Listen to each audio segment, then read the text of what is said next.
গতকালকে ব্লগে আমি তোমাদের বলেছিলাম একমাত্র বাবার বাড়িতে বা বাবার বাড়ির যে কোনো আত্মীয়র বাড়িতে গেলেই শুধু এই শান্তিটা পাওয়া যায়, হাতের সামনে সমস্ত কিছুই কিন্তু পাওয়া যায়। দেখো, ঘুম থেকে উঠে মাসি কিন্তু রেডি করে দিয়েছে সমস্ত কিছুই, আর গরমটা যে পরিমাণে পড়েছে মাসির অবস্থা কিন্তু খুবই খারাপ। এই যে 2-4টে দিন হাতের সামনে সমস্ত কিছুই পাই, এই আনন্দটা কিন্তু ভীষণ ভালো লাগে। তবে জানো তো, খুবই একটা রাগ উঠছিল। কেন বলো তো, এই গরমের মধ্যে মাসি এগুলো করছে আর গরমটা কিন্তু প্রচুর পরিমাণে পড়ছে। গতকালকে মাসি রান্না করেছিল মাটন, মাছ এগুলো, আজকে আবার দেখো করেছে চিকেন। সকালবেলা তো খেয়ে নিয়েছিলাম ম্যাগি, চা, ব্রেড, সাথে কিন্তু ছিল ডিম দিয়ে ভাত ভাজা, যেটা আমি খেয়েছিলাম। আর এত গরম দেখে সত্যি বিশ্বাস করো আমার না একদমই ভালো লাগছিল না। তো আমি ভাবলাম, যেহেতু আমি বসেই আছি এই গরমে, যেহেতু ফ্রিজেও জল রাখা ছিল, তো ভাবলাম এই গরমে চলো একটু লেমন শরবত করে খাওয়াই সবাই। মাসির বাড়ির ঘরগুলো যেহেতু নতুন, সেজন্যই না গরমটা কিন্তু প্রচুর পরিমাণে লাগে।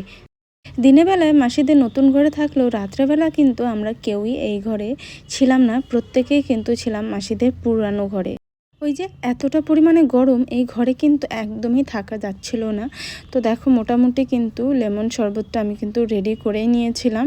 ফ্রিজের ঠান্ডা জল, তারপরে দিয়েছিলাম লবণ, আর এখন দিচ্ছিলাম লেবুর রসটা কিন্তু আমি একটু বেশি করে দিয়েছিলাম, যেহেতু গরম এই টক লেবুটা কিন্তু খেতে ভীষণ ভালো লাগবে।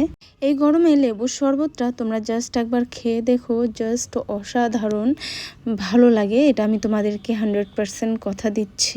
আর শরীরে কিন্তু ভীষণ একটা এনার্জিও আসে এই লেবু শরবত। বোন থাকলে হয়তো এই শরবতটা আরও টেস্টি করে বানিয়ে দিত।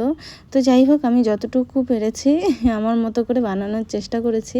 বোন কিন্তু জানো তো, এই জিনিসগুলো না ও ভীষণ ভালো সুন্দর করে বানায়। তো সোনা কিন্তু এদিকে দেখো, সোনার মতো করেই ও বাটিতে নিয়েই খাচ্ছিল। তো এই গরমে তোমরাও খেয়ে দেখো লেবুর শরবত, কথা দিচ্ছি ভালো লাগবে। এই শরবতটা খেয়ে আমরা আবার রেডি হব, যেহেতু আমরা আজকে বাড়ি যাব। সেজন্য মাসি আমাকে অনেকবার বলেছিল আজকে থাকার কথা, কিন্তু আমি আজকে থাকবো না, এত গরম না, সত্যি বিশ্বাস করো আমারও একদমই ভালো লাগছিল না। আসবার সময় জানো তো মাসির মনটা ভীষণই খারাপ হয়ে গেছিলো। আমাদের অনেকবার বলেছিল থাকার কথা, কিন্তু দেখো আমি যদি থাকি তাহলে কিন্তু সোনার পড়াশুনোগুলো মিস হয়ে যাচ্ছে, যার কারণে কিন্তু আমি থাকলাম না। 3:50-এর ট্রেন, আমরা বেরিয়েছি 3টার দিকে। তো মোটামুটি আসতে আমাদের টাইম লেগেছিল, দিনহাটার থেকে আসতে আমাদের টাইম লেগেছিল 20 মিনিট। তো আমরা এসেও পড়েছিলাম স্টেশনে ঠিক টাইমে। বিশ্বাস করো, যে পরিমাণে রাস্তায় গরম, ইচ্ছে করে না যে বাইরে কোথাও বের হই। যতই যাই হোক ঘরেই থাকি, কোথাও যাই না, এরকমটা মনে হয়।